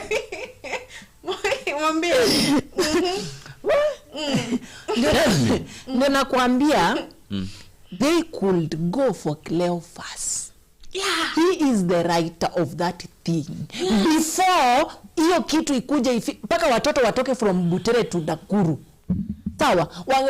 Yeye ndiye wamshike huko. Gypsy saying Tilda and Felix are saying the same thing but in different ways. So you're saying it's 6, it's 9, it's 6. So you're there. So Zulfa, after a day, Ruto blamed the riot police officers for being heavy-handed at tear gas. So, but actually, yeah, alisema police wako na ujinga. I heard that one. Wako kazi ama wameondolewa? Wako kazi. Inafaa waondolewe. Waondolewe basi. Waondolewe bro. Waondolewe. Mbona anasema walienda na nguvu? Inafaa mtu akienda na nguvu kinyume cha bunge. Yeah, inafaa out. Nyinyi amko serious. You are very serious. Mse, let me tell you something. Mse, tell me something. You are not serious. No. He did to break Felix, I swear. Who is supposed to lose? Who is supposed to be fired? Yeah? The general of the Nanis. Who gave out the instructions? Who gave out the instructions? The CS or police officers. Now I know about this. But let me ask, why didn't Ruto break all boundaries? Zote zile are written there. He did break them when he went for the kids. And who is Murkomen under? Murkomen is under Mr. Ruto. Yeah, so even if now Mr. Ruto is blaming... Why are you saying that police officers are supposed to be fired? They should be, because we're going to conscience. It is because you don't care about the children. Because they don't care about the children's lives. You are taking orders from somebody. Hey, you know what? Let me ask you. There are police officers who went to arrest Jesus. Let me tell you. Before unaongea sana hadi mtu hizi anashindwa kuongea. Somebody mentioned I have been quiet. I want you to answer this question. I have been quiet. I have been quiet. I have been quiet. So let me say and then you say, because I've been leaving it to you too. Sawa? So now, ngoja sauti kwanza irege. Now, so let us assume that Cleophas did use these children. That is the question. Let us assume that Cleophas did really use these kids. Yes. And he wasn't. I'm assuming here. Okay, I'm not saying that he did. I'm just assuming it. So now he did use this. You are not supposed to assume it because it is the fact. Well, I'm saying Z. Now, so let us say that Cleophas really did use these kids, and he wasn't supposed to use these kids. Maybe he's using them because they went like he's trying to get to his person because alifutwa kazi. Sindio? So maybe he might be a bitter ex. Yeah. So, but going after the children. I said even in the mafia war, you never go after the children. You go after that person. You never go after the wife, the kids. You never go after those people. I'm in agreement. Now, with you. The question is, yes. Didn't Ruto now really cross boundaries? Nikuulize swali. So say yes or no. Sasa you answer the question. Yes or no. Why do you want? Yes or no. Why are you giving me a yes or no question? It's a yes or when no you are really answer. understanding that the president. But Felix, you want me to come where you are and really get it into your I think you have got a problem today. No. Mr. Ruto did. Zulfa, excuse me. You don't want even to give somebody time to give. I know. I'm giving you time to try and convince me why. This is what I want you to understand. Police cannot do something that he is not given orders. So right? They were told to go beat them. No. Wait. I'm talking. Yes. And or else you will shut your mouth by force. The mic will be muted. Another thing, I condemn the act of that. I condemn the act of that one individual police who could not one individual, or those police officers in general. Thank you. I condemn that act. But let me call the act the name. What is the act? What is the name of the act? Zulfa, you are making noise. What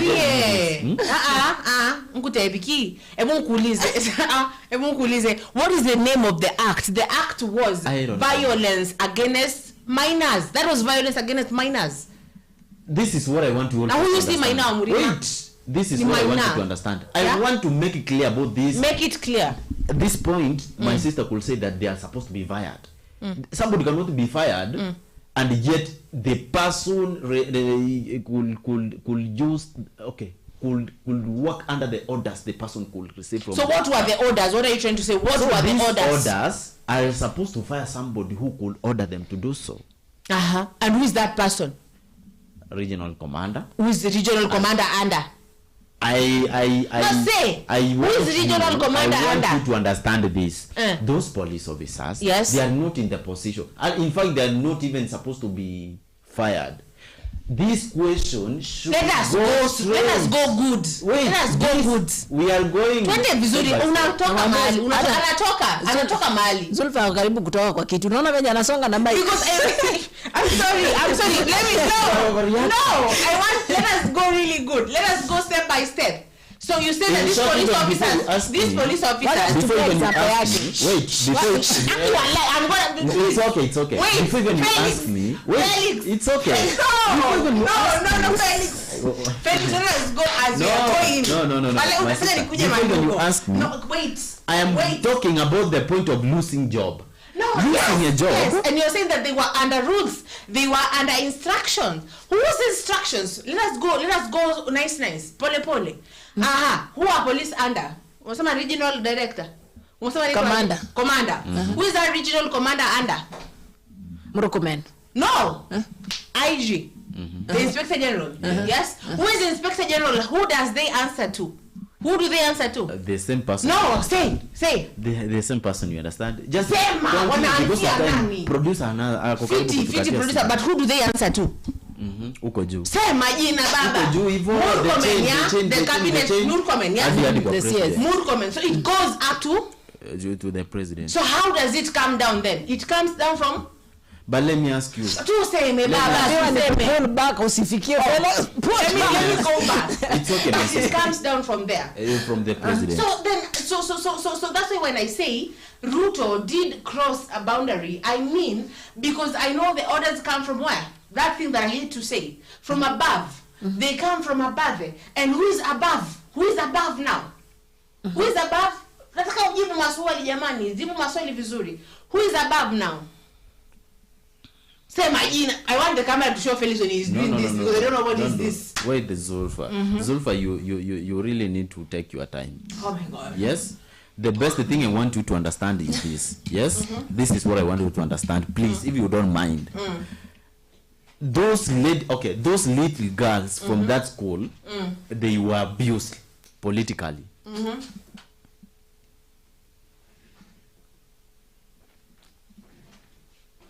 Those little one, they were abused politically.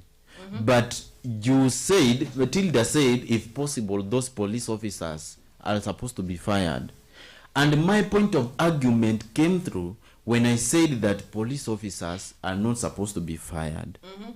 You understand? Who is supposed to be fired? Instead, whoever gave them an order to do that. Remember, police cannot do something that he or she is not instructed. Please answer me well. We have already agreed on that. Listen to me. Yes. And at some point, pay attention. I am paying attention. Very attention. So the police cannot do what he or she is not instructed to do. You understand? Instead, the police will do or will act according to the instructions they are given from the somebody who is above them. This act of these kids and the actions that were all those actions that were restored to those kids, somebody who is supposed to be answerable is the regional commander and those people. Yes, regional commander. But that police officer mwenye ameambiwa aje nenda kafanya hivi, walikula kiapo wakasema I follow instructions and I'll be loyal to the country. They all come kill this guy, so they could have shot those children. Let me ask you. They could have shot those children. Let me ask you. Maybe sitatai police because they once also assaulted me. Nimewahi ekelewa kesi yenye iko funny. See, now I know about that case, but you'll say I'm trying to lay about that case, but you told me about that case. Those people, they do according to the instructions and the command they receive. Kwani unataka uniambie eti ni wao walijituma twende tukafanya hivyo? Hawakujituma.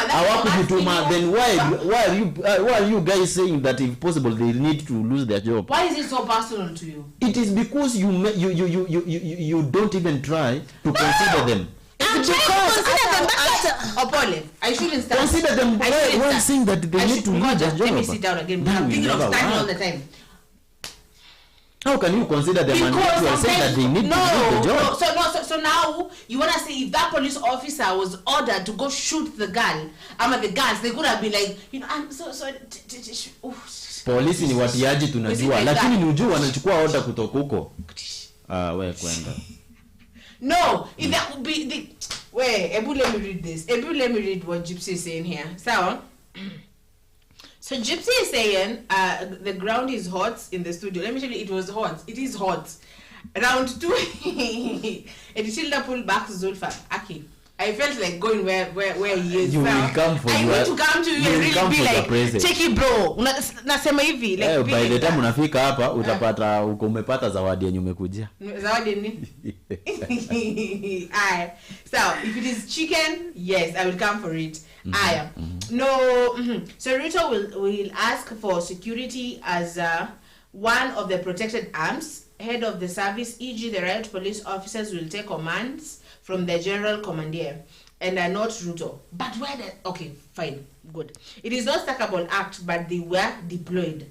They were deployed. Okay. They were deployed. When they were deployed. Who was behind the deployment? Who is the deployant? The person is supposed to be answerable. Let us get rid of that person. Let us get rid of that person who can deploy soldiers to go attack children. My sister. Yes. You were deployed. Yes. Yes. Who was behind the deployment? The deployer then. Thank you. That was the then that deployer let them get dismantled. But not the police. Let's lose that person. Thank you. Good. Tilda, ujirekebishe. Kwanza unafaa ku-withdraw. Ni nani? Huyu nyinyi wawili. To withdraw. There is nothing I'm withdrawing because hata huyo polisi protecting the house. Attack mtoto wa shule na tear gas. There is nothing I'm withdrawing. Even if the deployer hata nikuwe boss wako siwezi kutuma uende uwe Zulfa na uende ukamuue man. Nikuulize swali. Unakuja kuniua. Unajua kitu yenye tena nyinyi watu mnafaa. Okay, kitu ya kwanza, I'm not supporting the act please. We are acting on that act. Now the deployer should be Captain Ruto. Let them get I don't know whether that person is called deployer, but the person who could give them orders, the commander. Good. Who gave them command, go and do that. That was the person you were supposed to suggest. Na sasa mbona waambie waende wakati ya gas watoto polisi wanatumiwa kama maumbwa. Umeona polisi wanaenda wanakufia mahali lakini nyinyi watu. Sasa wao wa polisi wenye walifanya hivyo wapeleke kwa barabara. Hapana, sikiza nikwambie Tilda. The best thing you could have said, you ladies, is that whoever gave them orders should be answerable why those kids wako na tear gas. Who is that? Alafu akuje hapa pia yeye aseme aje. Those kids wameumizwa na si kusema mtumie tear gas. Aseme polisi fulani na polisi fulani na polisi fulani watoke. Good.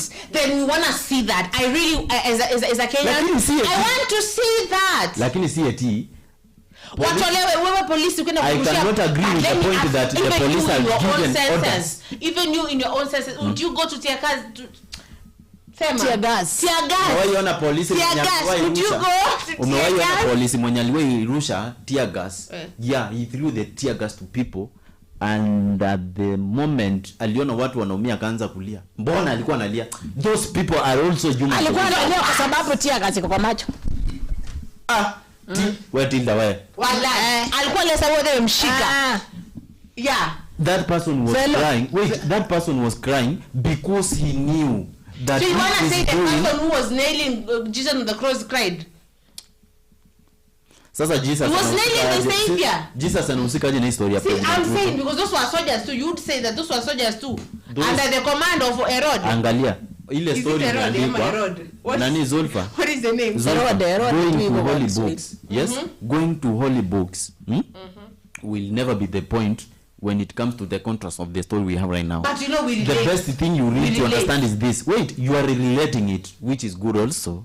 But this is what I want you to understand, my sister. Yes, the story we have right now. The story we have right now it is a serious matter that at some point we have the evidence. Unanielewa? This is what I want you to understand. I'm not going to continue maybe insisting over this. Yes? I'm not going to insist. I'm not going to insist over this. Yes? I cannot support that the police officer who could tear gas the students to be fired because that police officer was deployed, and no police officer could do something that is not but were disciplined. They were disciplined. That is why they went there and they did whatever they were told to do. No, those who did that, they should be disciplined. Yes. Good. Who did what? Good. The Relax. Who are you the talking police about? is like it's gonna Okay, we know, wait kidogo. Unaona wale polisi ambao walienda kutia gas, wale wanafunzi wanafaa kuwa disciplined. Do you know that? Wangeenda hapo yes kama maskari wako disciplined already because they were taking orders, my sister. A police cannot do something that is not told to do. Ameambiwa aje nenda tia gas, ikikuwa mbaya chukua mmoja, wengine wataogopa, obvious. Kwani amukuona kule Narok polisi kuna bunduki yenye kuna bullet lakini mkono wake ikaenda na kuna bunduki, mbona hakuua watu? Are you people, you should be human. What it they should be human too. Wao ni nani? Let us stop. Wao ni video. Wao ni nani? I have that video where the police let me tell you. Police officers are also human. Let me tell you. We are also human, aren't we? Those are also. What can you say about that police officer who was that who did not have bullets now? He didn't have bullets. Gun conversation ameachwa. People say. Nani alikuambia? People say. Ana bullet. People ndio walipeana from there. People ndio walipeana hiyo bunduki kutoka kwa ofisi. Walisema kwamba ilikuwa imeshaisha. Kumbe imesha shoot. Tunajua by the way hakuwa nayo. Wewe wacha. Unajua sometimes we are all that human. Police officer. Let me tell you, I have police officers, I have KDF people, I have Navy people in my family. I have them. Niko nao wanakuambia eti bunduki inaisha bullets kwa inaishaga bro. Inaisha kwa war battle deployed right now. Inaisha kwa battlefield lakini si kwa kurestore people kwa watu wenye wana nini. Tele sema jina lako teketeke. Yeah. Producer anasema lazima mics. Lakini pia wewe wacha wewe usimamange kwa ukweli. Ni ukweli mse haikuwa na bullet. The truth. Haikuwa na bunduki. Hiyo kitu unajua I think wewe watching movie vizuri. Mtu anashooting mara ngapi? Watch movie vizuri uone mtu anashoot mara ngapi bullet inaisha. Anazuba. I think I'm playing. No, a moment as you say you're playing son. Now as you have said, have you ever touched a gun? Me? You are questioning me. Yes. If I have maybe if I have ever touched a gun before. Yes. Or you just ever seen it? Because this I have ever dismantled and knee one. I have never touched a gun before. I have. So when I tell you it did not have. Machine gun, say Tina. Zulfa, say your name. A day will come when you will come to realize we that those police officers don't do those things because they like them. Let me tell you now. You wanna say even when you see these movies, even when you see Black Widow, Black Widow used to be assassin for the government, but at some point she reached a point she was like, you know what? Why do I kill these people? Why do I attack these people? And Black Widow decided to join the Avengers. And they started avenging humans against aliens. So, I know I've spoken in the language that you don't understand, but point. Either way, this is my last and OB point. My sisters, we should not focus on one direction without considering the other directions, because you might not know where maybe the fruit can come from the above and hit you on the head.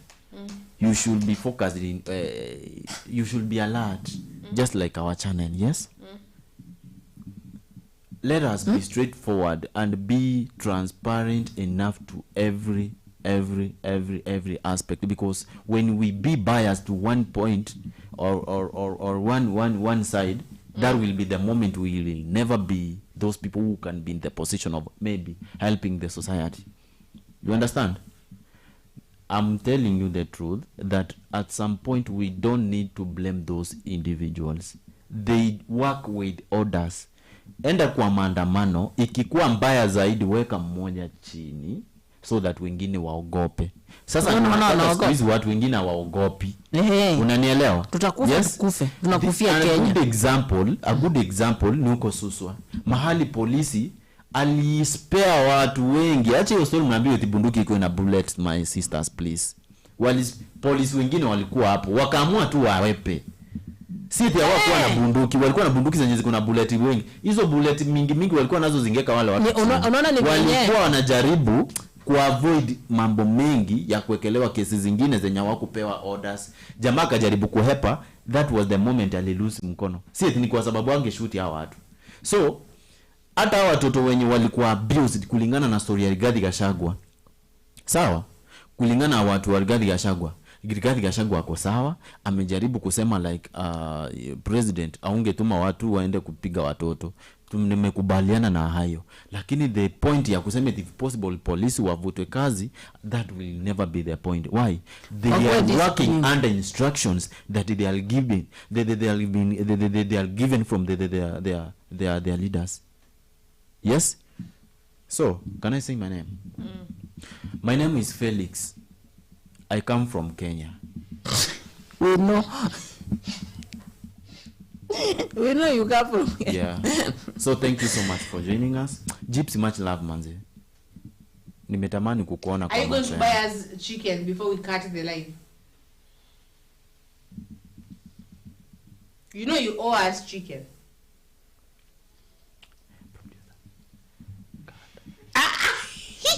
Don't cut, say the name. It is say like the producer cut. Cut what? You're gonna buy us that chicken. Sema jina. Kumekuwa na fire with no water kuzima. Wazima moto ndio wako hapa ndani. We have to no, but Gypsy is the is that person. Thank you very much, Gypsy. We love you so much. Big up, man. Amen. When you let him say, we really love you. We really appreciate having you here in Kenya News Alert TV. I'm Tilda, in the house of Zulfa. I kuambia house of Zulfa, najua Tilda and Felix. We are in the house of Zulfa. We are not in the house of Zulfa. In the house of Zulfa. We are in Kenya News Alert TV. We are in the house. But the house of under Felix. Oh, under house of Zulfa. And House Zulfa, of thank you. Aonda ukwe daddy na mami. Zulfa. Say what you're saying so that you may go be bought chicken now. No, guys, I've just said thank you. May God bless you. Let's meet here again at 4. So tukue pamoja. Wacha ambia wale watu wakam. So unaona wenye kuna fire. Kuna fire, tunataka tuongeze smoke. Ikuwe fire na smoke. So not fire without smoke. I'm Tilda. Thank you very much. You are so much welcome every time from morning up to the evening. Thanks. Thank you, Gypsy. Thank you for always being there. Thank you for the silent viewers. Thank you for Tilda and Felix for bringing your all here. So I hope we're gonna be bought that chicken because where? So I am Zulfa. Bye bye. Go to Nule Chukuku for real.